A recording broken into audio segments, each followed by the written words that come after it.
Good morning to you all, and thank you for joining us for another episode of CMR TV. We have a great show lined up for you as always. December 1st was World AIDS Day. For this week's segment, we met Prita Chhabra, a Canadian recording artist who has become a familiar face in the Canadian pop music industry. I had a chance to sit down with Prita this week and talk to her about her music, her passion, and her visit to Malawi, which inspired her to get involved in community service. So my name is Prita Chhabra. I'm a singer-songwriter from Montreal. Times where I wanna get close to you. It's your smile, it's your talk, it's your style, it's your walk, it's the way you make me feel without doing anything at all. It's your eyes, it's your spark, it's your mind. So in grade 2, I heard Bette Midler singing "The Wind Beneath My Wings" and "From a Distance," and with those two songs, I just fell in love with music. I wanted to be Bette Midler. I was obsessed with her, listening to her music at school all the time. With my dad's Walkman, I'd sneak it into school, and people would be like, "Oh, what are you listening to?" Because I looked like this cool girl with my headphones, and I'd say, "Bette Midler," and they'd be like, "Ew, my parents, that's what my parents listen to." But I loved her music, and I loved her as an artist, and that's how it started. And ever since I heard her sing, it lit this flame in my heart, and that flame has yet to go anywhere. If anything, it just keeps getting brighter and brighter.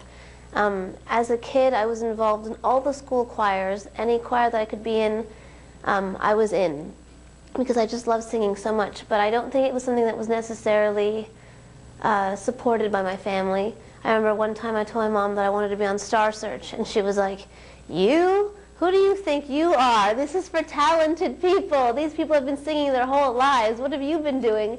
And then since that moment, I kind of developed this belief that I wasn't meant to do it. It was something I loved to do, but something that I couldn't do because I wasn't a gifted, talented child, But I still love to sing, and I still sang all the time. I'd been writing songs all my life, never really did anything with them.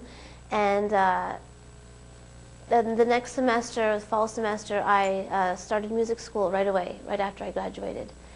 Had 3 semesters in music school, at which point I also started recording my first CD, and I found music school really, really difficult, because I didn't know how to read music, I didn't know how to write music very well at all, but I had this creative part of me that wanted to take over and just express itself, and so I decided to, start recording my first CD, and then that got really busy, and it was really hard to do both at the same time. So I left music school. I said, let's just see where the CD goes. Let me just put 100% of my effort into this. And it just took off. It's been 2 years. I released the CD in 2009, actually. Started recording it in 2008. And ever since, life has been good. So that's how I got involved, and that's how I started doing my thing in music. Anything at all.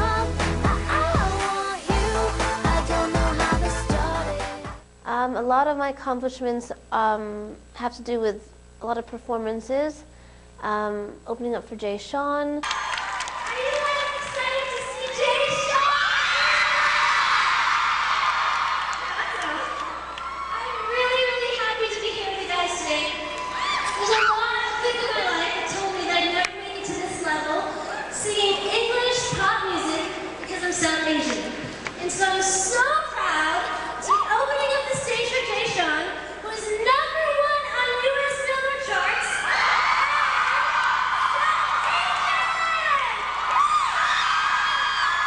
This goes to show that anything is possible, any dream can Singing be at true. Parliament, doing the anthem there.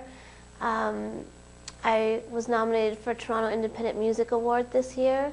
I also received an award from the National Association of Indo-Canadians.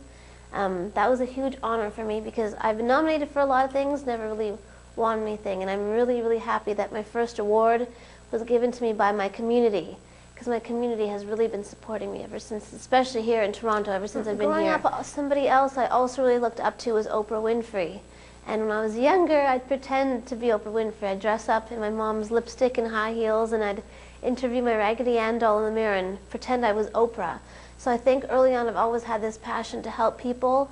I love being around people, and been involved a lot. Even as a kid, even in high school, I dressed up as a big UNICEF box, and I raised money for UNICEF. So it's something I always really enjoyed. in 2007, I was watching Oprah's DVD where she goes to Africa. And something happened to me in that moment when I was watching her. I just got really, really inspired. A second flame was lit in my heart. One was for music, it was always there. But this was this other thing that something inside me was telling me I have to go to Africa. Like, I do a lot to help people, but I haven't really done something really big and major. I mean, I wanted to help the world in a really big way. But I was tired of just thinking about it. I wanted to actually do something about it. And in that moment, I knew I had to do something. I don't know what took over me. It was very spiritual. I was crying. I made a prayer to God, and I wished to the universe, however you want to define it. And I said, please, please provide me with an opportunity to go to Africa, and I will go. I don't know why I want to go. I don't know what I'm supposed to do there. But please provide me that opportunity, and I promise I'll go. And then I started music school 2 months later. And first day of school, I received my school agenda. I opened it up. The first page that I got to was this ad recruiting students to go to Malawi in Africa to do HIV/AIDS research. In that moment, my heart started beating really fast. The flame was like, whoa! And I knew that I'd be picked, and I was. I was one of 6 students selected from Vanier College to go on this trip. And we did grassroots research on HIV/AIDS. So we interviewed all sorts of people, like villagers, farmers, orphans, doctors, nurses, teachers, members of parliament, all sorts of people to understand why HIV/AIDS is such a big problem in Malawi, and to understand that it's a big problem in the whole world, and the social effects it has on people. So that's how I got involved, actually. Speaking about HIV/AIDS and bringing awareness about the issue was through this trip, and it really, really, really greatly changed my life.